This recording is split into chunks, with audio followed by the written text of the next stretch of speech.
إن الحمد لله نحمده ونستعينه ونستغفره ونعوذ بالله من شرور أنفسنا ومن سيئات أعمالنا من يهده الله فلا مضل له ومن يضلل فلا هادي له وأشهد أن لا إله إلا الله وحده لا شريك له وأشهد أن محمدا عبده ورسوله أما بعد فإن خير الحديث كتاب الله وخير الهدى هدى محمد صلى الله عليه وسلم وشر الأمور محدثاتها وكل محدثة بدعة وكل بدعة ضلالة وكل ضلالة في النار. قال الله سبحانه وتعالى وما أتاكم الرسول فخذوه وما نهاكم عنه فانتهوا واتقوا الله إن الله شديد العقاب.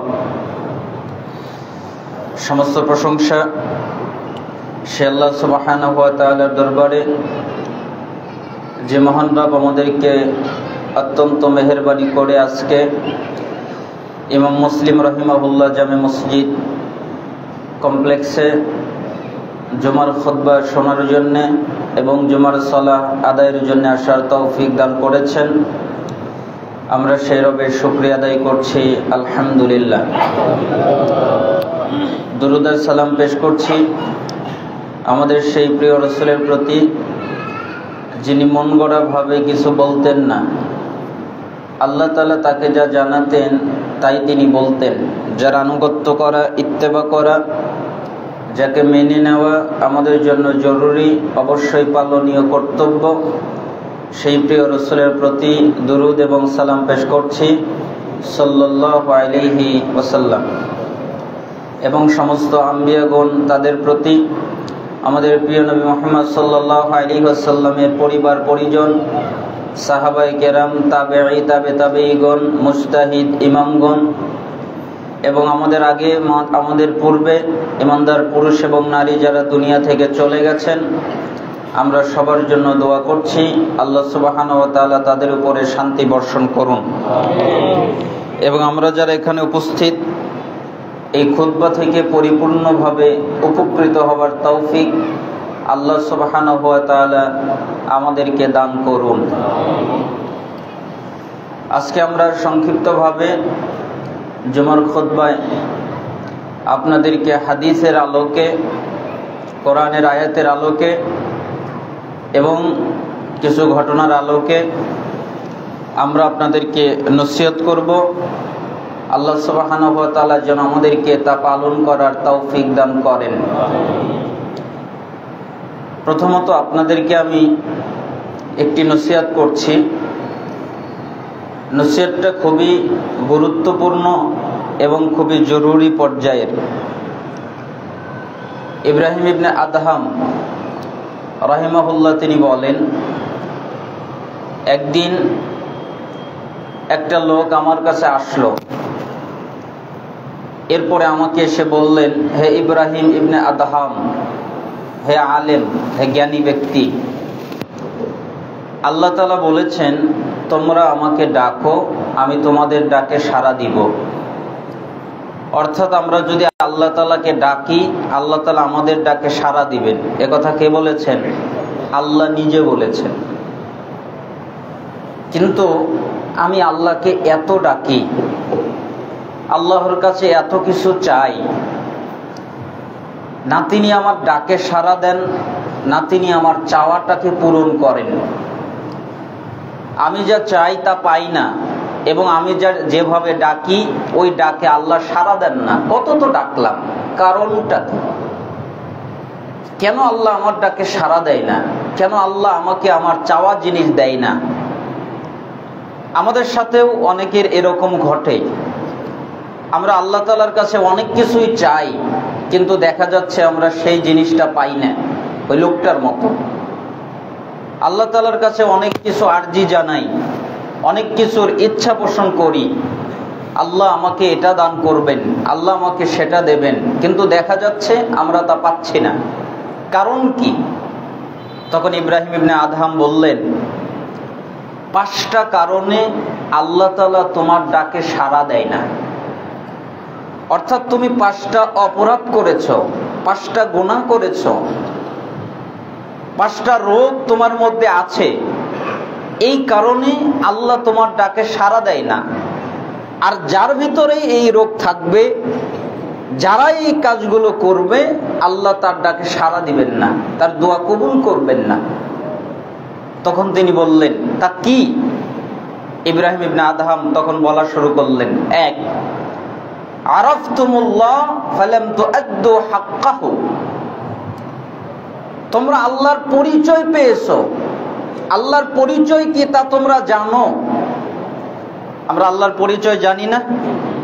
আল্লাহর অস্তিত্ব আছে এটা জানি, আল্লাহর হাত আছে, আল্লাহর পা আছে, আল্লাহ দেখেন, আল্লাহ শোনেন, আল্লাহ খুশি হন, আল্লাহ রাগান্বিত হন, আল্লাহ সুবহানাহু ওয়া তাআলার অনেক ক্ষমতা আছে, এগুলো আমরা জানি। জানার পরেও আমরা আল্লাহর হক আদায় করি না। এজন্য সালাফ বলতেছেন তোমরা আল্লাহর পরিচয় জানো, কিন্তু আল্লাহর হক আদায় করো না, এই কারণে আল্লাহ তাআলা তোমাদের প্রতি রাগ করেছেন, তাই তোমাদের দোয়া কবুল করে না। আল্লাহর পরিচয় জানি কিন্তু আল্লাহর হক আদায় করি না। তো আল্লাহর হক কি? আল্লাহর হক হচ্ছে একমাত্র, কেবলমাত্র, শুধুমাত্র আল্লাহর ইবাদত করা, এটাই আল্লাহর হক। এবং আল্লাহর সাথে কাউকে শরীক না করা, এটা হচ্ছে আল্লাহ হক, আল্লাহর হক। এটা আল্লাহ আপনার এবং আমার কাছ থেকে যেটা পায় সেটা হচ্ছে আমরা শুধুমাত্র তার ইবাদত করব এবং তার সাথে কাউকে শরীক করব না, এটাই আল্লাহর হক। আল্লাহ তাআলা আমাদের বানিয়েছেন কেন? ইবাদতের জন্য। ওমা খালাকতুল জিন্না ওয়াল ইনসা ইল্লা লিয়াবুদুন। আমি মানুষকে এবং জিনকে তৈরি করেছি একমাত্র, কেবলমাত্র, শুধুমাত্র, যত মানুষ পুরুষ আছে, যত মানুষ মহিলা আছে, নারীগণ আছে, যত মানুষ উভয় লিঙ্গ আছে, অথবা যত মানুষ এবং যত জিন জাতি আছে, সমস্ত মানুষকে আর জিনকে তৈরি করেছেই একমাত্র আমার ইবাদত করবে। এই কারণে 5 তলা বাড়ি বানাবে, এজন্য আমি তাকে বানাইনি। 10 তলা বাড়ি বানাবে, এজন্য আমি তাকে বানাইনি। অনেক টাকা আর্ন করবে, ইনকাম করবে, এজন্য আমি তাকে বানাইনি। আমি বানিয়েছি আমার ইবাদত করবে। মা উরিদু মিনহুম মির রিজকিন ওয়া মা উরিদু আইয়ুতঈমুন। আমি এদের কাছে কোনো রিজিক চাই না যে এরা আমাকে রিজিক দেবে, খাবার দিবে, বরং আমি রিজিক দাতা। ইন্নাল্লাহু হুয়ার রাজ্জাক, নিশ্চয়ই আল্লাহই হচ্ছে রিজিক দাতা। আল্লাহ তাআলা আমাদের কাছে রিজিক চায় না, আমাদের কাছে খাদ্য চায় না। আমাদের কাছে যেটা চায় সেটা হচ্ছে আমরা একমাত্র তার ইবাদত করব, তার সাথে কাউকে শরীক করব না। এই জন্য তোমরা আল্লাহর হক আদায় করো না, আল্লাহর ইবাদত করো না এবং তার সাথে শরীক করো। এই কারণে আল্লাহ তাআলা তোমাদের প্রতি রাগ করেছেন, তাই তোমরা দোয়া করলে তোমাদের দোয়াটা আল্লাহ কবুল করে না। এটা হলো একটা কারণ। 2, ওয়া ক্বারাতুমুল কুরআন ফালাম তা'মালু বিমা ফীহ। তোমরা কোরআনে কারীম পাঠ করো, কোরআনে কি আছে বিধিবিধান জানো, আল্লাহ কোনটা হালাল করেছেন, আল্লাহ কোনটা হারাম করেছেন, এটা তোমরা জানো, কোরআনের বিধিবিধান জানো, কিন্তু তোমরা ওই কোরআন অনুযায়ী নিজেরা চলো না। যেভাবে কোরআন তোমাদেরকে চলতে বলেছে ওইভাবে তোমরা চলো না। যেভাবে কোরআন তোমাদেরকে রাস্তা দেখিয়েছে ওই রাস্তায় তোমরা অগ্রসর হও না। কোরআন তোমাদেরকে যা থেকে নিষেধ করেছে ওই জিনিস থেকে তোমরা বিরত হও না। কোরআন পাঠ করো ঠিকই, কোরআন পড়ো ঠিকই, কোরআন তেলাওয়াত করো ঠিকই, কিন্তু কোরআন অনুযায়ী নিজেরা চলো না। এই কারণে আল্লাহ তোমাদের ডাকে সাড়া দেয় না। আমরা তো কত কোরআন পড়ি, তেলাওয়াত করি, কতজনের কতগুলো খতম হয়ে যায়, রমাদান মাসে কতগুলো খতম দেই আমরা, কিন্তু ওই কোরআন অনুযায়ী আমরা নিজেরা চলি না, কোরআন অনুযায়ী আমাদের নিজেদেরকে পরিচালিত করি না। তাহলে এই কারণে, এই দ্বিতীয় কারণেও আল্লাহ তাআলা আমাদের দোয়াকে কবুল করেন না। অকুলতুম নুহিব্বুর রাসূল সাল্লাল্লাহু আলাইহি ওয়াসাল্লাম ওয়া তারাকতুম সুন্নাতাহু। 3, তোমরা বলো আমরা আল্লাহর রাসূলকে ভালোবাসি, আল্লাহর রাসূলকে মুহাব্বত করি, আল্লাহর রাসূলকে ভালোবাসি, আল্লাহর রাসূলকে মুহাব্বত করি, এ কথা তোমরা বলো, কিন্তু তোমরা নিজেরাই ওই রাসূলের সুন্নাতকে ত্যাগ করো। ভালোবাসায় কোনো কমতি নাই। আপনাকে যদি আর আমাকে যদি জিজ্ঞেস করা হয় তোমরা কি আল্লাহর রাসূলকে ভালোবাসো, তখন আমরা বলবো জি ভালোবাসি। কিন্তু আনুগত্যের ক্ষেত্রে, রাসূলকে মানার ক্ষেত্রে আমরা আর সামনে অগ্রসর হতে পারি না। আমরা রাসূলের সুন্নাত ফলো করি না, আমরা রাসূলকে ফলো করি না, আমরা রাসূলের আদেশ পালন করি না, আমরা রাসূলের নিষেধ ত্যাগ করি না। কিন্তু আমরা দাবিদার, কথার মাধ্যমে দাবিদার যে রাসূলকে ভালোবাসি, আর কর্মের মাধ্যমে মনে হয় রাসূলকে ঘৃণা করি। কারণ কথার মাধ্যমে আমরা বলি রাসূলকে মানি, কিন্তু কর্মের মাধ্যমে, কাজের মাধ্যমে আমরা রাসূলকে মানি না। তার মানে তোমরা বলো যে আমরা রাসূলকে ভালোবাসি, কিন্তু তোমরা ওই রাসূলের আনুগত্য করো না। ইত্তেবা করো না, তার সুন্নাতকে ফলো করো না, এই 3 কারণে আল্লাহ তাআলা তোমাদের দোয়া কবুল করে না। 4 অকুলতুম নালাহানু ইবলিস ওয়া তা'তুমুহু, তোমরা বলো ইবলিস খারাপ, ইবলিস মন্দ, ইবলিস জঘন্য, ইবলিস ভালো নয়, ইবলিস খারাপ, ইবলিস মন্দ, ইবলিস জঘন্য, এ কথা তোমরা বলো। আচ্ছা, আপনারা কি মনে করেন? আপনারা কি কেউ বলেন যে ইবলিস ভালো? শয়তান ভালো, শয়তান কি খারাপ? এজন্য সালাফ বুঝিয়ে দিচ্ছেন, তোমরা বলো ইবলিস ভালো, ইবলিস খারাপ, ইবলিস মন্দ, কিন্তু তোমরা ওই ইবলিসকেই মানো। এদিকে বলো যে রাসূল আমাদের প্রিয়জন, কিন্তু রাসূলকে মানো না, আর ওইদিকে বলো যে ইবলিস খারাপ, মন্দ, জঘন্য, কিন্তু তোমরা ইবলিসকেই মানো। সুদ খাওয়ার কথা কে বলে? আল্লাহ বলেন, রাসূল বলেন, কে বলে? ইবলিস। ঘুষ খাওয়ার কথা কে বলে? ইবলিস। মিথ্যা বলার কথা, জিনা করার কথা, আরেকজনের সাথে অত্যাচার করার কথা, জুলুম করার কথা, চুরি ডাকাতি করার কথা, যত অশ্লীল অন্যায় রয়েছে এগুলো সবকিছু করার কথা কে বলে? ইবলিস। অথচ তোমরা বলো ইবলিস খারাপ, ইবলিস জঘন্য, ইবলিস মন্দ, কিন্তু তোমরা ওই ইবলিসকেই মানো। এই কারণে আল্লাহ তোমাদের দোয়া কবুল করে না। ওয়াল খামিসাতু তারাকতুম আয়ুবাকুম ওয়া আখাযতুম ফি আয়ুবিন নাস। 5, তোমরা নিজেদের দিকে না তাকিয়ে আরেকজনকে নিয়ে ব্যস্ত হয়ে যাও। মানে নিজে কেমন? একজন সুদ খাচ্ছে, তুমি তাকে বলো সি সি সি, লোকটা এত খারাপ, অথচ তুমি ঘুষ খাও। একজন মিথ্যা বলে, তাই তুমি বলছো লোকটা এত খারাপ, মিথ্যা বলে, অথচ তুমি গীবত করো। তার মানে তোমার নিজের চিন্তা নাই, আরেকজনে কি করে তা নিয়ে তুমি ব্যস্ত। নিজেকে উত্তম বানানো, নিজেকে সুন্দর বানানোর চিন্তা তোমার মধ্যে নাই, তুমি আরেকজনকে নিয়ে ব্যস্ত হয়ে গেছো। এই কারণে আল্লাহ তাআলা তোমাদের দোয়াকে কবুল করে না। জামিউ বায়ানিল ইলমি ওয়া ফাদলিহি, এই কিতাবের ইলম অনুযায়ী আমল বর্ণনার অধ্যায়ের 1220 নম্বর হাদিস এটা, বর্ণনা এটা। তার মানে এখানে 5টা কথা পাওয়া গেল। 1, তোমরা আল্লাহর পরিচয় জানো কিন্তু আল্লাহর হক আদায় করো না।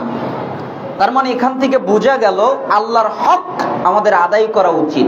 আল্লাহর হক কি? একমাত্র আল্লাহর ইবাদত করা, তার সাথে কাউকে শরীক না করা। 2 নম্বর, তোমরা কোরআনে কারীম পাঠ করো কিন্তু ওই অনুযায়ী তোমরা নিজেরা চলো না। তো এখান থেকে আমাদের বুঝ হলো আমাদেরকে কোরআন পাঠ করতে হবে, বুঝতে হবে, এবং ওই অনুযায়ী আমাদেরকে নিজেদের পরিচালিত হতে হবে। 3 নম্বর হচ্ছে, তোমরা বলো আমরা রাসূলকে ভালোবাসি, কিন্তু তোমরা ওই রাসূলের সুন্নাতকে ত্যাগ করো। তাহলে এখান থেকে আমাদেরকে বুঝতে হবে যে রাসূলকে ভালোবাসতেও হবে, এবং রাসূল যা আদেশ করবেন, যা নিষেধ করবেন, তা আমাদেরকে কর্মের মাধ্যমে পালন করতে হবে। 4 নম্বর, আমরা বলি যে ইবলিস ভালো নয়, খারাপ, মন্দ, কিন্তু দেখা যায় ইবলিসেরই আনুগত্য তোমরা করো। এই জন্য ইবলিসকে খারাপ জেনে ইবলিসের আনুগত্য করা যাবে না, ইবলিসের কথা মানা যাবে না, ইবলিসের কথা ত্যাগ করতে হবে। 5 নম্বর, তোমরা নিজেদের দিকে না তাকিয়ে আরেকজনকে নিয়ে ব্যস্ত হয়ে যাও। এইখানে আমাদের বুঝ হচ্ছে সবসময় নিজেকে নিয়ে ব্যস্ত হতে হবে। হায় হায়, আমার কি হবে, আমার রূহ কি হবে, আমার আত্মার কি হবে, আমার নফসের কি হবে, এই কারণে নিজেকে নিয়ে ব্যস্ত হতে হবে, আরেকজনকে নিয়ে ব্যস্ত হওয়া যাবে না। এর সাথে সামঞ্জস্যপূর্ণ একটা ঘটনা আমি আপনাদের জন্য নিয়ে এসেছি। খুবই চমৎকার একটা ঘটনা। নিজেদেরকে নিয়ে ব্যস্ত হওয়াটা কতটা জরুরি, কিন্তু দেখা যায় আমরা নিজেদেরকে নিয়ে ব্যস্ত হই না। একটা রাজার একটা কাহিনী আপনাদের সামনে আমি উপস্থাপনা করব। রাজা তার জীবনটা কিভাবে অতিবাহিত করলেন, তার শেষ ক্লান্তি লগ্নে কি হলো, এটা জানাবার জন্য আপনাদের সঙ্গে সহজ একটা টিপস, যে রাজার একটা গল্প। যেহেতু নিজেদেরকে নিয়ে আমরা ব্যস্ত হচ্ছি না, আমরা অন্যদেরকে নিয়ে ব্যস্ত হয়ে যাচ্ছি, এজন্য এই ঘটনাটা আমাদের জীবনের সাথে মিলে যাবে। একটা রাজার গল্প। কোন এক রাজার 4 জন স্ত্রী ছিল। কয়জন স্ত্রী? 4 জন। 4 জনের মধ্যে 3 জনই ছিল বেশ সুন্দরী, গুণবতী, কিন্তু প্রথম জনের অবস্থা বেহাল দশা। এদিকে শেষ 3 জনের ব্যাপারে রাজা বেশ যত্নশীল হলেও প্রথম জনের বেলায় কেন জানি বেখেয়ালি ছিলেন, প্রথম জনের প্রতি অত গুরুত্ব দিতেন না। 4 জন স্ত্রীর 3 জনকে খুব ভালোবাসতেন, খুব যত্ন করতেন, কিন্তু যে তার প্রথম স্ত্রী তার প্রতি তেমন খোঁজ খবর তিনি রাখতেন না। এটা হলো রাজার একটা চরিত্র। তো একবার রাজার অসুখ হলো, কঠিন অসুখ, বড় ধরনের মুসিবতে পড়ে গেল। যত দিন গড়ায় ততই দৈন্য দশা। দিনকে দিন এতটাই অবনতির দিকে যেতে থাকলো যে লোকেরা বলা বলি শুরু করলো, রাজা বুঝি আর বাঁচবেন না, কখন যেন তার মৃত্যু হয়ে যায়। দরবারের সবাই লেগে পড়লো রাজার সেবা শুশ্রূষা যায়। কেউ মুখে খাবার তুলে দেয়, কেউ মুখে পানি তুলে দেয়, কেউ পায়ে মালিশ করে, কেউ গা টিপে দেয়। মোট কথা রাজ দরবারের সবাই রাজার সেবায় ব্যস্ত। কিন্তু এত শান, এত শৌকত, এত অনুসারী, এত ভক্ত, এত বিত্ত সম্পদ থাকার পরেও সুস্থতার লেশমাত্র দেখা মিলছে না। ক্রমেই নাজুক হচ্ছে পরিস্থিতি।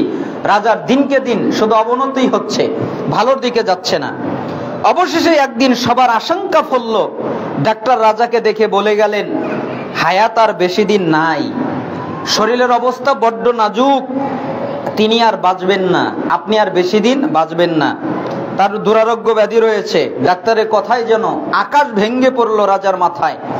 এত বড় রাজ্য থাকার পরেও গোটা দুনিয়া তার কাছে সংকীর্ণ মনে হতে লাগলো।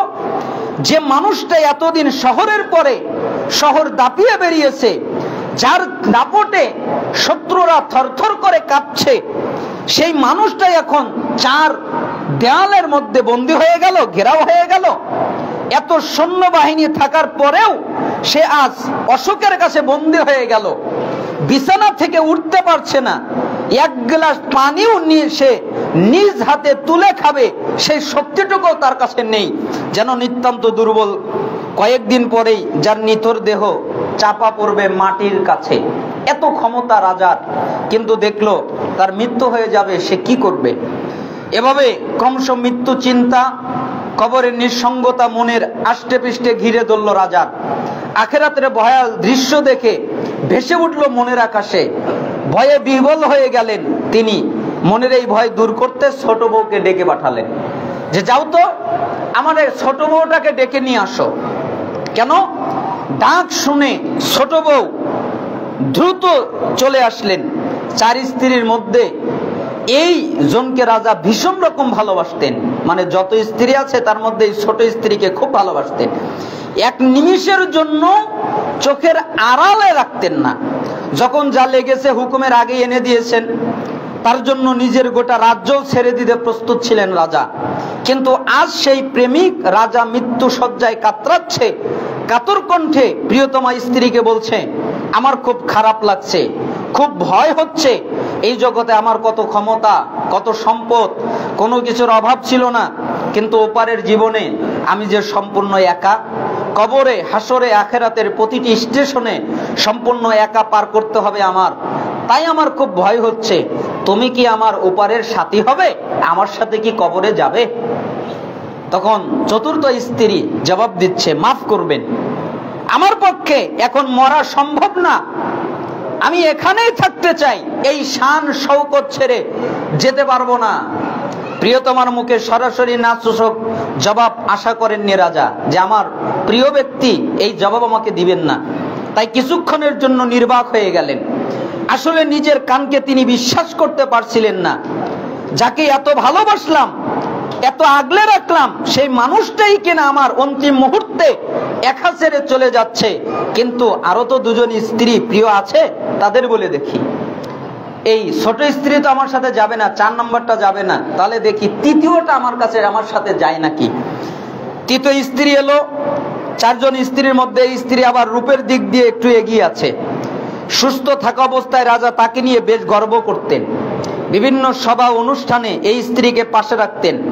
তো সে এলে তাকেও এই একই প্রস্তাব দিলেন রাজা। ভাবলেন সে হয়তো রাজি হবে, তার বাহ্যিক সৌন্দর্যের মতো তার মনটাও যে সফেদ এর প্রমাণ সবাই পেয়ে যাবে আজ। কিন্তু না, রাজার ভাগ্যে ভিন্ন কিছু লেখা ছিল। তৃতীয় স্ত্রীটাও হতাশ করলো তাকে, বলল, দুঃখিত, আমার পক্ষে যাওয়া সম্ভব নয়।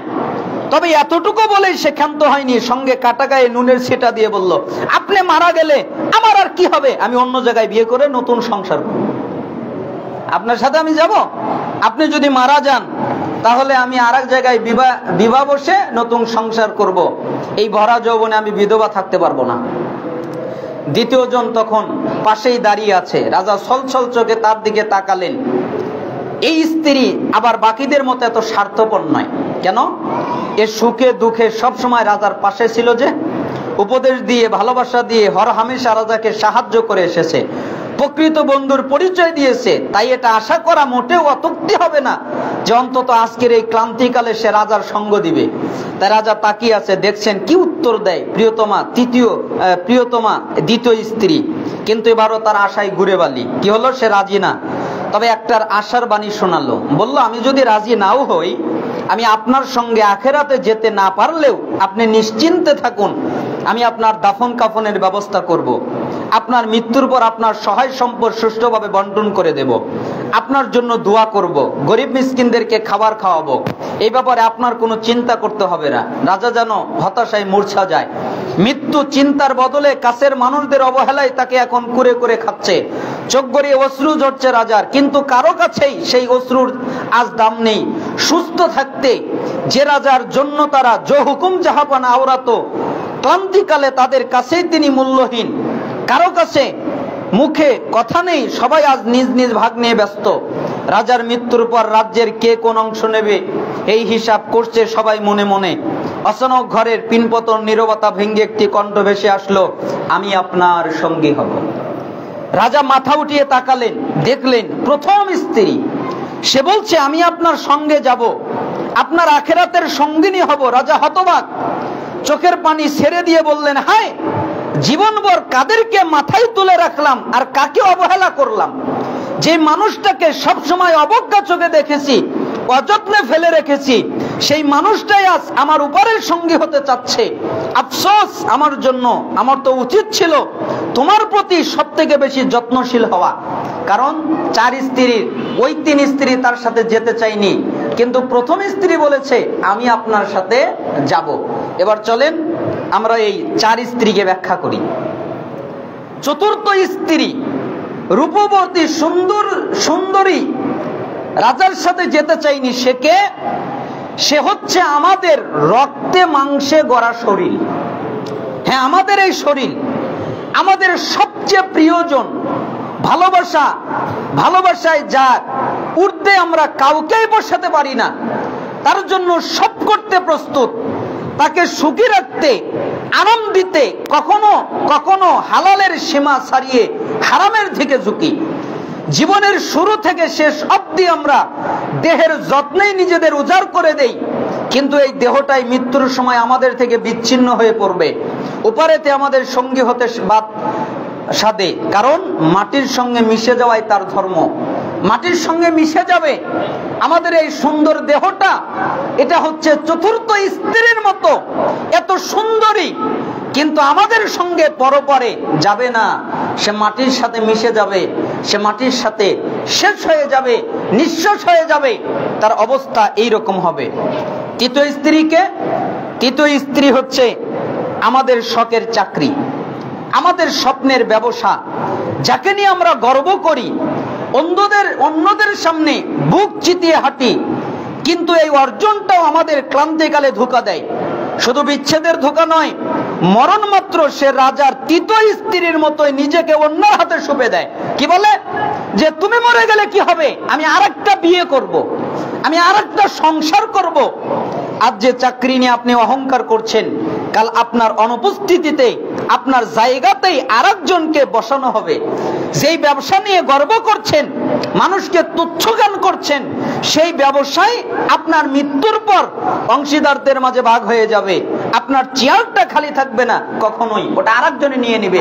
আপনার ওই স্ত্রীর মতো, তৃতীয় স্ত্রীর মতো।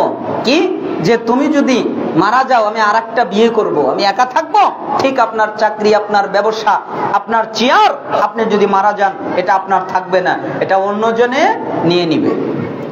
দ্বিতীয় স্ত্রী কেমন? দ্বিতীয় স্ত্রী হলো আমাদের পরিবার পরিজন, আমাদের আত্মীয় স্বজন, প্রিয় বন্ধু বান্ধব। কেন? জীবদ্দশায় তাদের অনেকে আমাদের পাশে থাকে, রাজার দ্বিতীয় স্ত্রীর মতো। তারাও বিপদ আপদে, সুখে দুঃখে আমাদের সঙ্গী হয়, সেরা বন্ধুর পরিচয় দেয়। কিন্তু তারা আমাদের সঙ্গে উপরে যেত অপারক। যেই পরিবার পরিজনকে ভালো রাখতে আমরা দিবানিশি খাটি, মাথার ঘাম পায়ের ঘাম এক করে তাদের মুখে হাসি ফোটাই, যেই বন্ধুদের ছাড়া আমরা লাইফটাই ইম্পসিবল মনে করি, সেই মানুষগুলোই আমাদের মৃত্যুর পর বড়জোর কবর পর্যন্ত যাবে, আমাদের কাফন দাফনের ব্যবস্থা করে দায়িত্ব থেকে অবসর নেবে। এরপর একদিন অন্য মৃতদের মতো তারাও ভুলে যাবে আমাদের কথা। বিশ্বাস করুন, একদিন আপনাকে ছাড়াও পরিবারের মানুষগুলো হাসবে, আপনাকে ছাড়াও বন্ধুদের আড্ডা জমবে, বরং আনন্দ নষ্ট করতে ভুলেও কেউ আপনার নাম পর্যন্ত নিবে না। এটাই বাস্তবতা, এটাই আমাদের জীবনের সম্পর্কগুলোর আসল চেহারা। দ্বিতীয় স্ত্রীর মতো, যে আমি তোমাকে খুব ভালোবাসি, তবে আমি তোমার জন্য একটা উপকার করতে পারি। কি উপকার? তুমি যদি মারা যাও আমি তোমার খাবার দাবারের ব্যবস্থা করব, আমি তোমার দাফনের ব্যবস্থা করব, আমি তোমার এই কাজগুলোর ব্যবস্থা করে দেব, আমি তোমার সম্পত্তি সুষ্ঠুভাবে ব্যয় করব। যেরকম আমাদের আত্মীয় স্বজন, আমাদের মা বাবা, আমাদের সন্তান সন্ততি আমাদের যেই কাজগুলো করে, কিন্তু তারাও কি আমাদের সাথে কবরে যাবে? না। কিন্তু প্রথম স্ত্রী যে বলল কেউ না যাক, আমি আপনার সাথে আসি, সবশেষে প্রথম স্ত্রী জানেন সে কে? ভাবুন তো। হ্যাঁ, সে হলো আমাদের রুহু, আমাদের আত্মা, যাকে আমরা সব থেকে বেশি অবহেলা করি, অযত্নে ফেলে রাখি। রাত দিন রাজার প্রথম স্ত্রীর মতো জীবনের শেষ প্রান্তে এসে গোটা দুনিয়া যখন আমাদের হাত ছেড়ে দেয়, তখন এই রুহই আমাদের সঙ্গী হয়, আখেরাতে পাড়ি জমায় আমাদের সঙ্গে। যার কথা এক জুমাবার, রমজান, লাইলাতুল কদরের মতো স্পেশাল কোনো ধর্মীয় দিন ছাড়া আমরা ভাবার সময়ই পাই না। সেই রুহুটাই আমাদের সঙ্গী হবে আখেরাতের প্রতিটি স্টেশনে। রাজার 4 স্ত্রীর মধ্যে প্রথম জনই তার আসল সম্বল ছিল, বাকি 3 জন দুনিয়ার ভোগবিলাস মাত্র। আসলে এই দুনিয়াটা হচ্ছে আজিজের স্ত্রী জুলেখার মতো, যে নিঃস্বার্থেই আপনার সামনে নিজেকে মেলে ধরবে, আবার স্বার্থ ফুরালেই আপনাকে জেলে পড়বে। ইউসুফ আলাইহিস সালামকে, তাই না, স্বার্থের কারণে নিজেকে মেলে ধরলেন, আর যখন স্বার্থ ফুরালো তখন আবার জেলে পড়লেন। কিন্তু ইউসুফ আলাইহিস সালামের মাআযাল্লাহ, তাকে যদি আপনি শক্ত করে ধরতে পারেন, তাহলে আল্লাহর উপরে নির্ভর করেন, তাহলে সব দরজা তো খুলবেই, সঙ্গে সে লাঞ্ছিত হয়ে আপনার পায়ে আসবে, যেরকম সেই জুলেখা লাঞ্ছিত হয়ে ইউসুফ আলাইহিস সালামের পায়ে ধরা দিল। এই জন্য আপনাদের বলতে চাই, এই রাজার 4 স্ত্রীর কাহিনী কেন আমরা বললাম? কারণ প্রথম স্ত্রী অনেক সুন্দর ছিল, অনেক সুন্দরী ছিল। আর এর সাথে আমরা কাকে তুলনা করতে পারি? আমাদের দেহ। কারণ যেমন ওই সুন্দরী আমাদের সাথে যাবে না, আমাদের দেহটাও আমাদের সাথে যাবে না, শেষ হয়ে যাবে। দ্বিতীয় স্ত্রীও যাবে না। দ্বিতীয় স্ত্রী কি? দ্বিতীয় স্ত্রী বলল যে তুমি চলে গেলে কি হবে, আমি আরেকটা বিবাহ করব, আরেকটা সংসার করব। এটা আমাদের চাকরির মতো, আমাদের ব্যবসার মতো। যেরকম আমরা যদি দুনিয়া থেকে চলে যাই, আমাদের চাকরি, আমাদের ব্যবসা আরেকজনে নিয়ে নিবে, আমাদের কোনো অধিকারে থাকবে না, এরকম। তৃতীয় স্ত্রী কি বলল? যে তুমি যদি মারা যাও, আমি তোমার সঙ্গে নাও যেতে পারলে আমি অন্তত তোমার কাফন দাফনের ব্যবস্থা করব, আমি তোমার পক্ষ থেকে মানুষকে খাওয়াবো, আমি তোমার পক্ষ থেকে এটা করব সেটা করব, আমি তোমার সম্পত্তি সুষ্ঠুভাবে বন্টন করে দিব। এটা হচ্ছে ওই আমাদের পরিবার পরিজনের মতো, যারা আমাদেরকে বিদায় বেলায় আমাদের সঙ্গে যায় কবর পর্যন্ত, কিন্তু আমাদের সঙ্গে থেকে যায় না, আবার চলে আসে। আর চতুর্থ স্ত্রী, যার লক্ষ্যই রাজা করতেন না, যাকে দেখতেও পারতেন না, যার সেবা শুশ্রূষা করতেন না, যাকে ভালোবাসতেন না, ওই স্ত্রী বলছে যে আমি আপনার সঙ্গে যাব। ওটা হচ্ছে আমাদের রূহ, যার আমরা খবরই নেই না, যার আমরা কোন রকম তোয়াক্কাই করি না, যাকে আমরা সুস্থ করার চিন্তাই করি না, ওই রূহটাই আমাদের সাথে যাবে। এই জন্য এই ঘটনা থেকে আমরা বুঝতে পারলাম আল্লাহ সুবহানাহু ওয়া তাআলা আমাদেরকে এই বুঝ নিয়ে মৃত্যুবরণ করার তৌফিক দান করুন এবং এই বুঝ নিয়ে আমাদের সামনে অগ্রসর হওয়ার তৌফিক দান করুন। তার মানে আমাদের নিজের চিন্তা করতে হবে। কার চিন্তা? নিজের চিন্তা মানে কি দেহ, নিজের চিন্তা মানে কি শরীর, হাত পা, এটা নিজে? ওই যে বলে না আব্দুর রহমান চলে গেছে, আব্দুর রহমানের দেহটা পড়ে আছে। তার মানে আব্দুর রহমান কোনটা? রূহ। তাহলে কার যত্ন নিতে হবে? রূহের যত্ন নিতে হবে, আত্মার যত্ন নিতে হবে, অন্তরের যত্ন নিতে হবে, এই দেহের নয়, এই প্রবৃত্তির নয়। আল্লাহ সুবহানাহু ওয়া তাআলা আমাদেরকে রূহের যত্ন নেওয়ার তৌফিক দান করুন। এবার আমরা কিছু হাদিস অনুবাদ করব, আপনাদেরকে কিছু হাদিস দিয়ে উপদেশ দিব। আল্লাহ সুবহানাহু ওয়া তাআলা আমাদেরকে রাসূলুল্লাহ সাল্লাল্লাহু আলাইহি সাল্লামের এই হাদিসগুলো পালন করার তৌফিক দান করুন। তিরমিজির 2616 নম্বরে একটা হাদিস এসেছে। মুআয ইবনুল জাবাল রাদিয়াল্লাহু আনহু তিনি বলেন, একদিন আমি হাঁটছিলাম, রাসূলুল্লাহ সাল্লাল্লাহু আলাইহি সাল্লামও হাঁটছিলেন। তো হাঁটতে হাঁটতে একদিন আমি আল্লাহর নবীর নিকটবর্তী হলাম, কাছাকাছি হলাম। তখন আমি রাসূলকে বললাম, আখবিরুনি বিআমালিন ইদখুলুনি আল জান্নাহ ওয়া ইউবাঈদুনি মিনান নার। হে আল্লাহর নবী, আপনি আমাকে এমন একটি কাজ সম্পর্কে বলুন যা আমাকে জান্নাতে নিয়ে যাবে এবং জাহান্নাম থেকে দূরে রাখবে। অর্থাৎ এই কাজটা করলে আমি কোথায় যাব? জান্নাতে যাব। আর কোথায় থেকে দূরে থাকবো?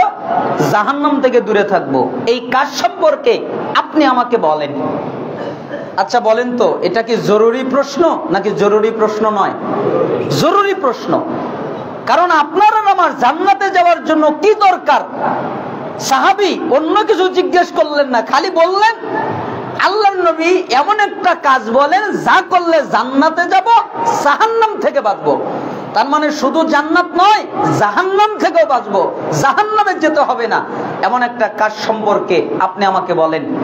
লাকাদ সাআলতানি আন আযীমিন ওয়া ইন্নাহু লায়াসিরুন আলা মাইয়াসসারাল্লাহু আলাইহি তা'বুদুল্লাহ ওয়া লা তুশরিকু বিহি শাইআ ওয়া তুকিমুস সালাহ ওয়া তু'তিজ যাকাত ওয়া তাসুমু রমাদান ওয়া তাহজ্জুল বাইত।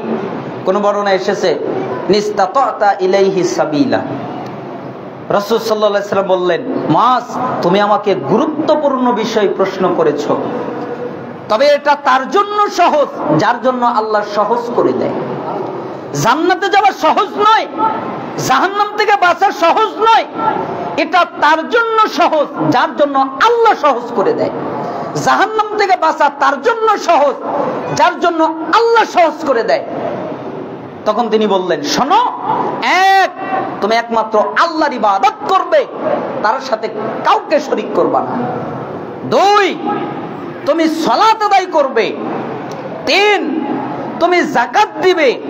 চার, তুমি রমাদানের সিয়াম পালন করবে। পাঁচ, তুমি হজ করবে। অন্য বর্ণনা এসেছে যদি তোমার ওইখানে যাবার সামর্থ্য থাকে। তার মানে তুমি যদি সামর্থ্য রাখো হজ করার মতো, তাহলে তুমি হজ করবে। পাঁচটা কথা বললেন। কি বললেন? যে জান্নাতে যাব কিভাবে, আর আল্লাহ নবী সাল্লাল্লাহু আলাইহি ওয়াসাল্লাম পাঁচটা কথা বললেন। এক, তাওহীদ। দুই হচ্ছে সালাত। তিন হচ্ছে যাকাত। চার হচ্ছে রমাদানের সিয়াম। আর পাঁচ হচ্ছে হজ। এগুলো করলে জান্নাতে যাবে। এরপরে তিনি বললেন, আলা আদুল্লুকা আলা আবওয়াবিল খাইর, আমি কি তোমাকে কল্যাণের দরজা বলবো না? এমনি বললেন আল্লাহ রাসূল সাল্লাল্লাহু আলাইহি ওয়াসাল্লাম, এমনি বললেন, মুআজ, জি আমি কি তোমাকে বলবো না কল্যাণের দরজা কি? কল্যাণের দরজাটা কি? কোথায় দিয়ে তুমি ঢুকলে কল্যাণের মধ্যে ঢুকতে পারবে, এরকম একটা দরজা আমি কি তোমাকে বলে দিব না? তখন মুআজ হ্যাঁ না বলার আগেই তিনি বললেন, আস-সাওমু জান্নাতুন ওয়াস সাদাকাতু তুতফিউল খাতিয়া কামা ইতফিউল মাউন নার ওয়াস সালাতু রাজুলি মিন জাওফিল লাইল। শোনো, তা হচ্ছে সাদাকা, একটা হচ্ছে সিয়াম। সিয়াম কি তা জানো? সিয়াম হলো ঢাল। অর্থাৎ তুমি যদি কল্যাণের দরজা দিয়ে কল্যাণে প্রবেশ করতে চাও তাহলে সিয়াম পালন করো। কেন? সিয়াম হলো ঢাল। কিসের ঢাল? জাহান্নামের আযাব থেকে তোমাকে বাঁচাবে। যেই রকম ঢাল আমাদেরকে তরবারির আক্রান্ত হওয়া থেকে, তরবারির আঘাত থেকে আমরা ডাল দিয়ে আত্মরক্ষা করি, তরবারি আমাদের শরীরে লাগে না, সেই মতো তোমরা যদি সিয়াম পালন করো, এটা হলো তোমাদের ঢাল। এটা তোমাদের দুটো জিনিস থেকে বাঁচাবে। একটা হলো হারাম, তোমরা হারাম কাজ করতে পারবে না, এই সিয়াম তোমাদেরকে হারাম কাজ থেকে বাঁচাবে, তোমাদের নফসকে নিয়ন্ত্রণ করবে। আর এই সিয়াম তোমাদেরকে জাহান্নামের আযাব থেকে বাঁচাবে। তাহলে সিয়াম হলো ঢাল। ওয়াসসাদাকাতু তুতফিউল খাতিয়া কামা ইতফিউল মাউন নার। দান করবে, দান খয়রাত করবে। কেন জানো? দান করলে যেই রকম পানি আগুনের উপরে ফেলে দিলে আগুন নিভে যায়, ঠিক ওই রকম ভাবে যদি তোমরা চাও তাহলে দান করো। দান করলে পানি আগুনের উপরে ফেলে দিলে যেরকম আগুন নিভে যায়, তোমরা যদি দান করো তাহলে আল্লাহ তোমাদের সমস্ত গুনাহগুলো মাফ করে দেয়। তার মানে দান করার মধ্যে তোমাদের গুনাহ মাফ রয়েছে, তোমরা গুনাহকে ক্ষমা করতে পারো। এটা হলো কল্যাণের দরজা। অতএব তোমরা দান করো। ওয়াসসালাতুর রাজুলি মিন জাওফিল লাইল, এবং মধ্যরাতের সালাত আদায় করাও। মধ্যরাতের সালাত আদায় করাও মানে যেরকম দান করলে গুনাহগুলো নিঃশেষ হয়ে যায়, গুনাহগুলো আল্লাহ ক্ষমা করে দেয়, ঠিক কেউ যদি মধ্যরাতে সালাত আদায় করে তাহলেও আল্লাহ তাদের গুনাহগুলো ক্ষমা করে দেন। এরপরে রাসূল সাল্লাল্লাহু আলাইহি সাল্লাম ক্বালা সুম্মা তালা তাতাজাফা জুনুবুহুম আনিল মাদাজি হাত্তা বালাগা আমালুন, অর্থাৎ সূরা সাজদার 16 এবং 17 নম্বর আয়াত পড়লেন যে তাদের দেহপাশ বিছানা থেকে আলাদা হয়ে যায়। তারা তাদের প্রভুকে, রবকে ডাকে আশায় এবং ভয়ে। কিসের আশায়? জান্নাতের আশায়। কিসের ভয়ে? জাহান্নামের ভয়ে। তারা জাহান্নামের ভয়ে তাদের রব আল্লাহকে ডাকে, তারা জান্নাতের আশায় তাদের রব আল্লাহকে ডাকে। কেউ জানে না তাদের জন্য নয়ন প্রীতিকর কি লুক্কায়িত রয়েছে, তাদের পুরস্কার হিসেবে এটা তারা কেউ জানে না। আল্লাহ রাসূল সাল্লাল্লাহু আলাইহি সাল্লাম এই আয়াতটা পাঠ করলেন। এরপরে বললেন সুম্মা ক্বাল, অতঃপর তিনি বললেন আলা উখবিরুকা বিরাসিল আমরি কুল্লিহি ওয়া আমুদিহি ওয়া জিরওয়াতিস সানামিহি, আমি কি তোমাকে বলবো না সবকিছুর মূল? আমি কি তোমাকে বলবো না তার স্তম্ভ? আমি কি তোমাকে বলবো না তার মাথা, শিখর, ছাদ? এটাকে আমি তোমাকে বলবো না? তখন সাহাবী বললেন কুলতু বালা ইয়া রাসূলুল্লাহ, হ্যাঁ আপনি বলেন। মুআয ইবনুল জাবাল বললেন, বলবেন না মানে? সবকিছুর মূল কি, তার স্তম্ভ কি, তার খুঁটি কি, এটা আপনি বলেন। তখন রাসূল সাল্লাল্লাহু আলাইহি ওয়াসাল্লাম বললেন রাসুল আমরিল ইসলাম ওয়া আমুদুহুস সালাহ ওয়া জিরওয়াতুস সানামিহিল জিহাদ। সবকিছুর মূল তা কি জানো? সবকিছুর মূল হলো ইসলাম। আচ্ছা, ইসলাম যদি না থাকে কোনো ইবাদত করে লাভ হবে? যত ইবাদত করুক, যত নেকির কাজ করুক, কিন্তু তার ইসলাম নাই, তাহলে কি তার নেকির কাজে কোনো উপকার হবে? কোনো উপকার হবে না। কেন? তার ইসলামই নাই, সে মুসলমানের ভিতরেই নাই। এজন্য যত ইবাদত করুক তার কোনো উপকার হবে না। 2 নম্বর হচ্ছে সবকিছুর এর খুঁটি কি জানো? এর খুঁটি হচ্ছে নামাজ। এর খুঁটি কি? নামাজ, সালাত। আচ্ছা, এই মসজিদের খুঁটি আছে না? ওই যে খুঁটিগুলো দেখা যায়, বা বিভিন্ন বাড়ি বানানো হয়, বিভিন্ন ঘর বানানো হয়, খুঁটি ছাড়া না খুঁটি দিয়ে? খুঁটি দিয়ে। খুঁটি ছাড়া কি ঘর হয়? খুঁটি ছাড়া যদি ঘর বানানো হয় ওটা আল্লাহর পক্ষেই সম্ভব। কেন? আল্লাহ আসমান বানিয়েছেন, তার কোনো খুঁটি নেই। কিন্তু খুঁটি ছাড়া আল্লাহ সুবহানাহু ওয়া তাআলা যা বানিয়েছেন, মানুষের পক্ষে খুঁটি ছাড়া বাড়িঘর বানানো কি সম্ভব? সম্ভব না। যেরকম খুঁটি বাড়িঘরকে ধরে রাখে, ঠিক নামাজ, কেউ যদি নামাজ পড়ে তাহলে তার ঘর টিকে থাকবে, আর যদি নামাজ না পড়ে তাহলে তার ঘর ভেঙে যাবে। তার মানে তার ঘর টিকবে না, তার মানে তার ইসলাম থাকবে না।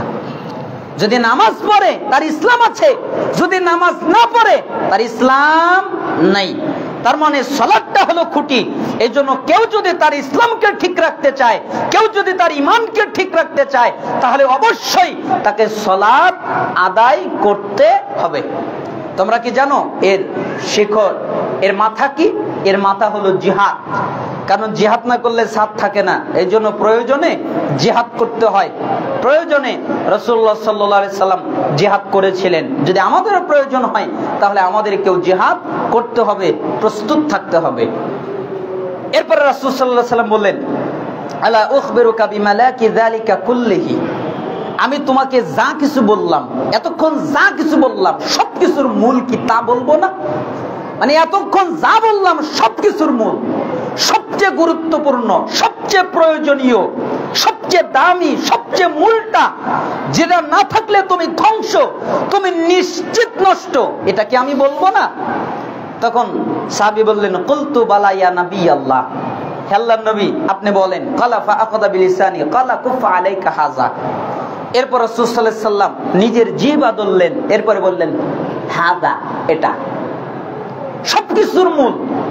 তোমার যদি এটা নষ্ট হয়ে যায় তাহলে আর কিছুই টিকবে না। কিসের তাওহীদ, কিসের সালাত, কিসের যাকাত, কিসের সিয়াম, কিসের হজ, কিসের সিয়াম, কিসের সাদাকা, কিসের রাতের সালাত, এগুলো কিছুই টিকবে না যদি তোমার মুখ ঠিক না থাকে। তোমার যদি জবান নষ্ট হয়ে যায়, তুমি যদি এই জবান দিয়ে গীবত করো, তুমি এই জবান দিয়ে যদি গালি দাও, মন্দ কথা বলো, তুমি এই জবান দিয়ে যদি মিথ্যা বলো, তুমি এই জবান দিয়ে যদি পাপ করো, অন্যায় করো, তাহলে তোমার কিছুই টিকবে না। এই জন্য সবকিছুর মূল হলো জিহ্বা। সবকিছুর মূল কি? জিহ্বা। এই জন্য এটাকে তিনি লক্ষ্য রাখতে বললেন। মুআজ বললেন, আল্লাহর নবী আমরা যে কথাবার্তা বলি এ কারণে কি পাকড়াও করা হবে? সাকিলাতকা উম্মুকা ইয়া মুআজ ওয়া হাল ইয়াকুবুন নাস ফিন নারি আলা উজুহিম আও আলা মানাখিরিহিম ইল্লা হাসাইদ আলসিনাতিহিম। তখন রাসূল সাল্লাল্লাহু আলাইহি ওয়াসাল্লাম বললেন, হে মুআজ, তোমার মা তোমাকে হারিয়ে ফেলুক, শোনো, শুধুমাত্র এই মুখের পাপের কারণেই মানুষকে উল্টা করে জাহান্নামে নিক্ষেপ করা হবে, আর কোনো পাপের কারণে নয়। মানুষকে মুখের উপর দিয়ে হাঁটানো হবে, মানুষ এই মুখ দিয়ে হাঁটবে, এই ঠোঁট দিয়ে হাঁটবে। যে আল্লাহ পা দিয়ে হাঁটাতে সক্ষম, ওই আল্লাহ মুখ দিয়ে হাঁটাতে সক্ষম। কিসের জন্য? এই মুখের পাপের কারণে তোমাদেরকে এই মুখ দিয়ে হেঁটে জাহান্নামে নিক্ষেপ করা হবে। তার মানে জাহান্নামে নিক্ষেপ করা হবে মুখ দিয়ে হাঁটার মাধ্যমে। তার মানে তোমার এই মুখটাকে নিয়ন্ত্রণ করো। এখানে সবচেয়ে গুরুত্বপূর্ণ পয়েন্ট আল্লাহ নবী সাল্লাল্লাহু আলাইহি সাল্লাম বোঝালেন, মুখকে নিয়ন্ত্রণ করা। তার মানে গীবত না করা। কি না করা? গীবত না করা এই মুখের মাধ্যমে। আল্লাহ সুবহানাহু ওয়া তাআলা আমাদেরকে এই হাদিসটা পালন করার তৌফিক দান করুন। আমরা দ্বিতীয় আরেকটি হাদিস অনুবাদ করছি। উবাদা ইবনে সামিত রাদিয়াল্লাহু আনহু তিনি বলেন, আন্না নবী সাল্লাল্লাহু আলাইহি ওয়াসাল্লাম قال, নিশ্চয়ই আল্লাহর নবী সাল্লাল্লাহু আলাইহি ওয়াসাল্লাম বলেছেন, ইদমানু লি সিত্তা মিন আনফুসিকুম আদমানু লাকুমুল জান্নাহ। তোমরা তোমাদের কাছ থেকে আমাকে 6টা জিনিস দাও, আমি বিনিময়ে তোমাদেরকে জান্নাত দিয়ে দেব। বলেন তো আল্লাহর নবী কয়টা চাইলেন? 6টা। তোমরা 6টা জিনিস দেবে আর বিনিময়ে কি দেবেন? জান্নাত। আমি জান্নাতের জিম্মাদারিত্ব নিয়ে নিলাম, আমি জান্নাতের জামিন নিয়ে নিলাম, আমি তোমাদেরকে জান্নাতে নিয়ে যাব, আমি তোমাদেরকে জান্নাতে পৌঁছে দেব যদি তোমরা 6টা জিনিস আমাকে দিতে পারো। উসদুকু ইদা হাদ্দাসতুম, এক, যখন তোমরা কথা বলবে সত্য বলবে। বলেন তো কথা বললে কি কথা বলতে হবে? সত্য। মিথ্যা কি বলা যাবে? আমরা চাল চলনে, কথাবার্তায়, লেনদেনে কত মিথ্যা কথা বলে থাকি। একজন মোবাইল দিয়েছে, তুই কোথায়? ও আছে এক জায়গায়, ধরেন এটা বড় ভাঙ্গা, ও সারুলিয়ায় আছে, ও বলতেছে আমি বড় ভাঙ্গায়, ও বড় ভাঙ্গায় আছে আর বলছে আমি সারুলিয়ায়। মানে এক জায়গায় আছে আর এক জায়গায় কথা বলে, বলে না মোবাইলের মাধ্যমে? কত মিথ্যা কথা হয়, দিন রাত কত মিথ্যা কথা বলে। এজন্য আল্লাহ নবী বললেন, যখন কথা বলবে তখন সত্য বলবে। যখন কথা বলবে, তার মানে যখন তোমার কথা বলার প্রয়োজন তখনই সত্য বলবে, মিথ্যা বলবে না। তোমরা যদি এইটা করতে পারো তাহলে আমি তোমাদের জন্য জান্নাতের জামিন নিয়ে নেব। ওয়াউফু ইদা ওয়াআদতুম, যখন তোমরা প্রতিশ্রুতি দেবে প্রতিশ্রুতি পালন করবে। আমরা ওয়াদা করি না, আমরা ওয়াদা করার পথে কত খেলাপ করি। আমরা ওয়াদা করি যে আমরা এটা করব, আমরা ওটা করব, আমরা সেটা করব, আমরা তোমাকে এটা দিব, আমরা অমুক সময় এখানে যাব, আমরা ওই সময় এটা তোমাদেরকে এনে দিব। মানে কত ওয়াদা করা হয় কথার মাধ্যমে, কিন্তু ওয়াদা অনেকেই রক্ষা করতে পারে না। এই জন্য রাসূল সাল্লাল্লাহু আলাইহি ওয়াসাল্লাম বললেন, যখন প্রতিশ্রুতি দেবে তখন প্রতিশ্রুতি পালন করবে। যখনই ওয়াদা দিবে, তার মানে তুমি যখনই ওয়াদা দিবে তখনই তা পালন করবে। ওয়াদু ইদা তুমিনতুম, 3, যখন তোমাদের কাছে গচ্ছিত রাখা হবে, কোন জিনিস তোমাদের কাছে কেউ রাখলো, তাহলে তোমরা ওই গচ্ছিত জিনিসটা ফেরত দিবে। মানে আপনার কাছে যদি কেউ কিছু রেখে দেয়, আমানত রাখে, তাহলে আমানতের খেয়ানত করবা না, আমানতকে রক্ষা করবা। কত মসজিদের কমিটি, মাদ্রাসার কমিটি, ইসলামিক প্রতিষ্ঠানের কমিটি, অথবা যে কোনো প্রতিষ্ঠানের অথবা যে কোনো জিনিসের কমিটি, যে কোনো সংগঠনের কমিটি, ওর ভিতরে ক্যাশিয়ার, তার কাছে টাকাটা জমানো থাকে। দেখা যায় ওই টাকাটা নিয়ে ভাঙে। অনেকে হিসাব দিতে পারে না, গরমিল করে ফেলে। অনেকে আবার ওই টাকা ভাঙে, কয় যে আমি ভাঙলে সমস্যা কি, অন্য সময় আমি পূরণ করে দিব। এটাও ঠিক নয়। আপনি ভাঙবেন, অন্য সময় পূরণ করবেন, এটাও ঠিক নয়। আপনি যেই টাকাটা নিবেন, যেভাবে রাখবেন, ঠিক ওইভাবেই আবার ফেরত দিবেন। এটা হচ্ছে আমানতকে রক্ষা করা। তার মানে যখন তোমাদের কাছে কেউ আমানত রাখবে, তখন তোমরা ওটাকে রক্ষা করবে, ওটাকে ফেরত দেবে। ওয়াহফাজু ফুরুজাকুম, 4, তোমরা তোমাদের লজ্জাস্থানকে হেফাজত করবে। বলেন তো কাকে হেফাজত করবে? লজ্জাস্থান। তার মানে কারোর সাথে প্রেম করে বেড়াবে এটা নয়, কারোর সাথে জিনা করে বেড়াবে এটা নয়, নিজের হাতের মাধ্যমে অবৈধ কাজ করবে এটা নয়। তোমার লজ্জাস্থানকে হেফাজত করবে। যেই কাজের মাধ্যমে তোমার লজ্জা নষ্ট হয়ে যায়, ওই কাজ কখনো করবে না। তোমার লজ্জাস্থানকে হেফাজত করবে, তোমার যৌবনকে হেফাজত করবে। তোমার যৌবনকে নষ্ট করবা না, না প্রেম করার মাধ্যমে, না জিনা করার মাধ্যমে, না কোনো নষ্ট মহিলার কাছে যাওয়ার মাধ্যমে, না কোনোভাবে তোমার যৌবনকে নষ্ট করবে না। 4, তুমি এই কাজ করবে। ওয়াগাদ্দু আবসারাকুম, 5, তুমি তোমার চক্ষুকে নিয়ন্ত্রিত করবে। তোমার চক্ষুটা যেন বেগানা নারীর দিকে না পড়ে। বেগানা নারীর দিকে চক্ষুটা পড়তেই পারে, তাই না? রাস্তাঘাটে আমরা চলি, আমাদের চক্ষুটা বেগানা নারীর দিকে যেতেই পারে। যদি যায়, আমাদের কি করা উচিত? সঙ্গে সঙ্গে আমাদের চক্ষুটাকে আবার ফিরিয়ে নিয়ে আসা উচিত। যে আমাদের চক্ষু বেগানা নারীর দিকে পড়েছে, সঙ্গে সঙ্গে আমাদের চক্ষুটা ফিরে নিয়ে আসা উচিত। তার মানে বেগানা নারীর দিকে যেন তোমাদের চক্ষুর দৃষ্টিকে তোমরা অবনমিত রাখবে, তোমাদের দৃষ্টিকে তোমরা নিয়ন্ত্রিত রাখবে, তোমাদের দৃষ্টির খারাপ ব্যবহার তোমরা করবা না। ওয়াকুফু আইদিকুম, 6, তোমরা তোমাদের হস্তকে নিয়ন্ত্রিত করবে। তার মানে এই হাতের মাধ্যমে কতজনের উপরে জুলুম করো, এই হাতের মাধ্যমে কতজনকে মারো, আঘাত করো। এই হাত দিয়ে কারো উপরে জুলুম করা যাবে না, কারো প্রতি অন্যায় করা যাবে না, কারো প্রতি আঘাত করা যাবে না। মিশকাতের 4870 নম্বর হাদিস এটা। রাসূল সাল্লাল্লাহু আলাইহি সাল্লাম বললেন, তোমরা যদি 6টা কাজ করতে পারো, 1, যখন তোমরা কথা বলবে সত্য বলবে। 2, যখন তোমরা প্রতিশ্রুতি দেবে, ওয়াদা দিবে, তা তোমরা পালন করবে। 3, যখন তোমাদের কাছে গচ্ছিত রাখা হবে, আমানত রাখা হবে, তখন তোমরা তা খেয়ানত করবে না, আমানতকে পূর্ণ করবে। 4, তোমরা তোমাদের লজ্জাস্থানকে হেফাজত করবে। 5, তোমরা তোমাদের চক্ষুকে নিয়ন্ত্রিত করবে। 6, তোমরা তোমাদের হস্তকে নিয়ন্ত্রিত করবে।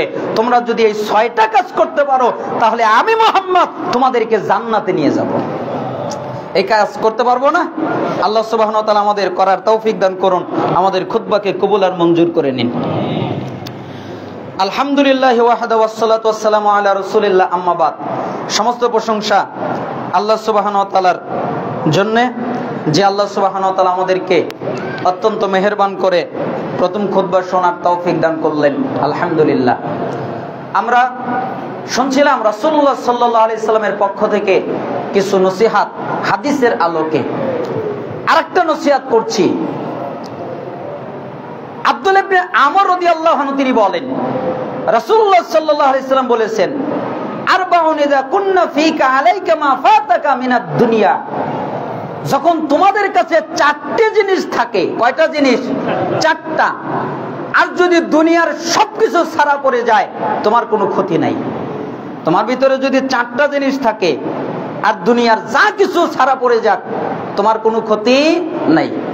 এক, হিফযু আমানাতিন, আমানত রক্ষা করা। কি রক্ষা করা? আমানত। অর্থাৎ তুমি যে আমানত তোমার প্রতি আছে সেই আমানত রক্ষা করবে। আমরা অনেকেই এইখানে আমানত দ্বারা বুঝি যে আমানতের অর্থ হলো আমার কাছে কেউ কিছু রাখলো, এটাকে আমি খেয়ানত করব না, এটা আমি ফেরত দিলাম, এটা আমানত। কিন্তু সালাফরা এটা বোঝেনি। সালাফরা বলছেন এই আমানতের অর্থ ওইটা নয়, এই আমানতের আরেকটা অর্থ আছে। কি অর্থ? আল্লাহ তাআলা একটা আমানত নাজিল করেছেন মানুষদের প্রতি। পাহাড়কে বলেছিলেন আমি তোমার প্রতি একটা আমানত নাজিল করব, পাহাড় বলেছিলেন আমি পারবো না। গাছপালাকে বলেছিলেন আমি তোমার প্রতি একটা আমানত নাজিল করব, গাছপালা বলেছিলেন পারবো না। মানুষকে বলেছিলেন আমি তোমার প্রতি একটা আমানত নাজিল করব, মানুষ বলছিলেন জি ঠিক আছে, ওটা হচ্ছে কোরআন। তার মানে আল্লাহ তাআলা আমাদের প্রতি একটা আমানত নাজিল করেছেন, সেটা হলো কোরআন। এই আমানত রক্ষা করার অর্থ হলো পবিত্র কোরআন অনুযায়ী আমাদের নিজেদের জীবনকে পরিচালিত করা। আল্লাহ যেভাবে আমাদের জীবনটাকে পরিচালিত করতে বলেছেন ওইভাবে আমাদের জীবনটাকে পরিচালিত করা, এটাই হলো আমানত। এটাকে তোমরা রক্ষা করবে। হিফযু আমানাতিন, এক নম্বর হচ্ছে আমানত রক্ষা করা। দুই নম্বর হচ্ছে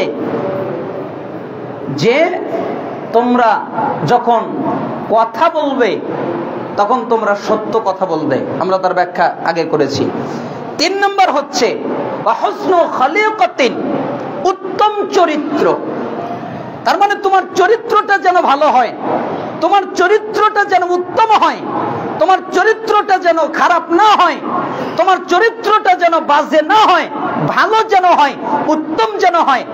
ওয়া ইফাতুন ফি তুমাতিন, 4 নম্বর খানা পিনায় সাবধানতা অবলম্বন। অর্থাৎ আমরা কি খাচ্ছি, এটা কি হালাল নাকি এটা হারাম? আমাদের খাদ্যটা কি হালাল, আমাদের খাদ্যটা কি হারাম? এই বিষয়ে লক্ষ্য রাখা। রাসূল সাল্লাল্লাহু আলাইহি ওয়াসাল্লাম বললেন 4টা জিনিস যদি তোমার মধ্যে থাকে আর যদি কিছুই না থাকে তোমার কোনো ক্ষতি নাই। 1 নম্বর হচ্ছে আমানত রক্ষা করা, 2 নম্বর হচ্ছে সত্য কথা বলা, 3 নম্বর হচ্ছে উত্তম চরিত্র, 4 নম্বর হচ্ছে খাবার দাবারে সাবধানতা অবলম্বন করা। এই 4টা জিনিস যদি থাকে আর কিছুই যদি না থাকে তোমার কোনো ক্ষতি নাই। মিশকাত 5222 নম্বর হাদিস। আল্লাহ তাআলা আমাদেরকে এই হাদিস অনুযায়ী আমল করার তৌফিক দান করুন। আমরা আরো একটা উপদেশ করছি হাদিসের আলোকে। আবু হুরায়রা রাদিয়াল্লাহু আনহু তিনি বলেন, রাসূলুল্লাহ সাল্লাল্লাহু আলাইহি সাল্লাম বলেছেন, এই হাদিসটা খুবই জরুরি ভিত্তিক একটা হাদিস। কেন? এই হাদিসটা যেই শুনবে তার জন্য আমল করা ওয়াজিব। সালাফরা বলেছেন যেই শুনবে তাদের জন্য এই হাদিস আমল করা ওয়াজিব, করতে বাধ্য। কেন? রাসূল সাল্লাল্লাহু আলাইহি ওয়াসাল্লাম বলেছেন, মান আখাযা আন্নি হাউলাইল কালিমাত ফায়ামালু বিহিন্না আও ইউআল্লিমু মান ইয়ামালু বিহিন্না। তোমাদের মধ্যে কে আছে যে আমার কথা শুনবে অতঃপর তা আমল করবে, অথবা এমন কারো কাছে পৌঁছে দেবে যে ওই অনুযায়ী আমল করবে। 1 নম্বর হলো আমার কথা শুনবে, 2 নম্বর হলো আমল করবে, 3 নম্বর হলো আরেকজনের কাছে পৌঁছে দেবে। এই জন্য সালাফরা বলতেন এই হাদিস শুনলে 3টা কাজ করতে হবে। আবু হুরায়রা বললেন, কুনতু আনা ইয়া রাসূলুল্লাহ ফাখাদা বিয়াদি ফাআদ্দা খামসান। হে আল্লাহর নবী আমি আছি, আপনি যা বলবেন আমি তা গ্রহণ করব, আপনি যা বলবেন আমি তা আমল করব, আপনি যা বলবেন আমি তা আরেকজনের কাছে পৌঁছিয়ে দেব। এই জন্য সালাফরা বলতেন এই হাদিসের দ্বারা অর্থ করলে বোঝা যায় যারা এই হাদিস শুনবে, যারা এই হাদিস বলবে তাদের জন্য 3টা কাজ করা জরুরি হয়ে যায়। 1 নম্বর হলো মনোযোগ দিয়ে শোনা। 1 নম্বর কি? মনোযোগ দিয়ে শোনা। 2 নম্বর হচ্ছে এই হাদিসের উপরে আমল করা। 3 নম্বর হচ্ছে এই হাদিসটা আরেকজনের কাছে পৌঁছিয়ে দেওয়া। তার মানে মনোযোগ দিয়ে শুনবে, 2 নম্বর আমল করবে, 3 নম্বর আরেকজনের কাছে পৌঁছিয়ে দেবে।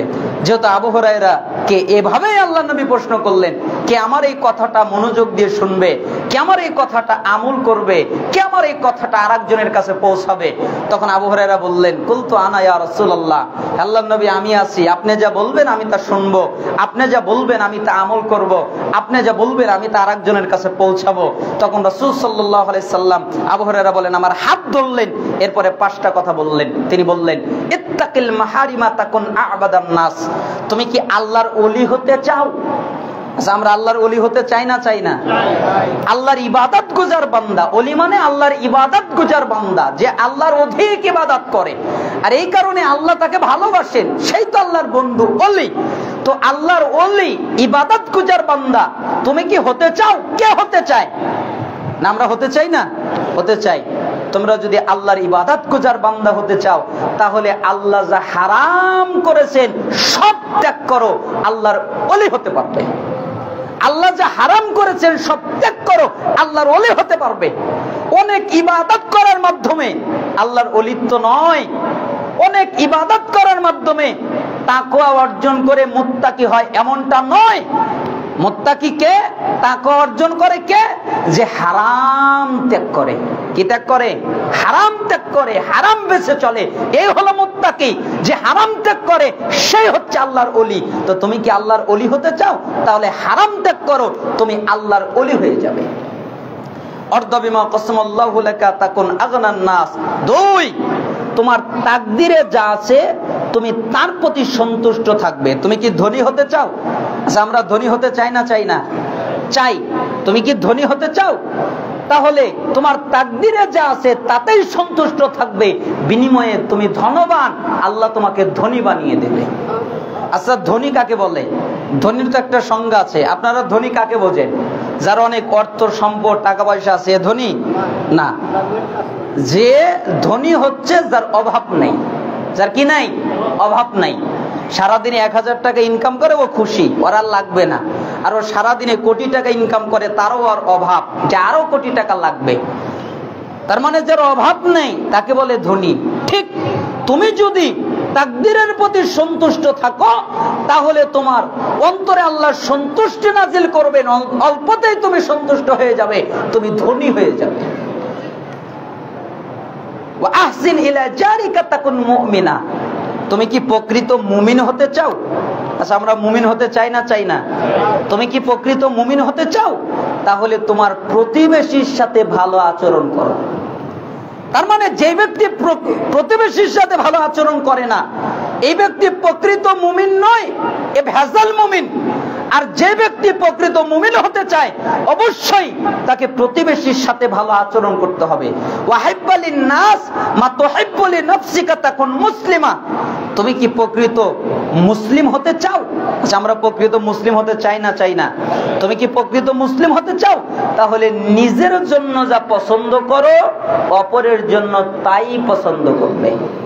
নিজের জন্য পছন্দ আমার কেউ গিবত না করুক, তাহলে আরেকজনের গিবত করবে না। নিজের জন্য পছন্দ আমার কেউ ক্ষতি না করুক, আমাকে কেউ আঘাত না করুক, আমার সাথে কেউ মিথ্যা না বলুক, আমাকে কেউ ধোঁকা না দিক, তাহলে তুমিও আরেকজনের সাথে করবে না। নিজের জন্য যা পছন্দ অপরের জন্য তাই পছন্দ করবে, তাহলে তুমি প্রকৃত মুসলিম হতে পারবে। নিজের জন্য কিছু পছন্দ করো আর অপরের জন্য তা পছন্দ করো না, তুমি প্রকৃত মুসলিম নয়, প্রকৃত মুসলিম তুমি হতে পারো নাই। তার মানে প্রকৃত মুসলিম হতে চাইলে এটা করতে হবে। বলে তুকসিরিদ দাহিক ফাইন্না কাসরাতাদ দাহিক তুমিতুল কলব। অতিরিক্ত হাসবা না, বেশি হাসবা না, খুব আনন্দে উল্লাসিত হবে না, হাসবে না। কেন? অতিরিক্ত হাসলে অন্তর মরে যায়। বলেন তো, বেশি হাসলে কি মরে যায়? অন্তর মরে যায়, তোমার হৃদয় মরে যাবে। অতএব তুমি বেশি হাসবা না, অতিরিক্ত হাসবা না, অল্প হাসবা, প্রয়োজনে মুস্কি হাসবা, কিন্তু বেশি নয়। বেশি হাসলে অন্তর মরে যায়। মিশকাত 5171 নম্বর হাদিস এটা। আল্লাহ নবী সাল্লাল্লাহু আলাইহি ওয়াসাল্লাম 5টা কথা বললেন। 1, তুমি কি ওলি হতে চাও, ইবাদত গুজার বান্দা হতে চাও, তাহলে হারাম ত্যাগ করো। 2 নাম্বার, তুমি কি ধনী হতে চাও, তাহলে তাকদিরে যা আছে তার উপরে সন্তুষ্ট থাকো। 3 নাম্বার, তুমি কি মুমিন হতে চাও, তাহলে তোমার প্রতিবেশীর সাথে ভালো আচরণ করো। 4 নাম্বার, তুমি কি প্রকৃত মুসলিম হতে চাও, তাহলে নিজের জন্য যা পছন্দ করো অপরের জন্য তাই পছন্দ করো। 5 নাম্বার, অতিরিক্ত হাসবা না, অতিরিক্ত হাসলে অন্তর মরে যায়। সময়ের স্বল্পতার কারণে আরো অনেক হাদিস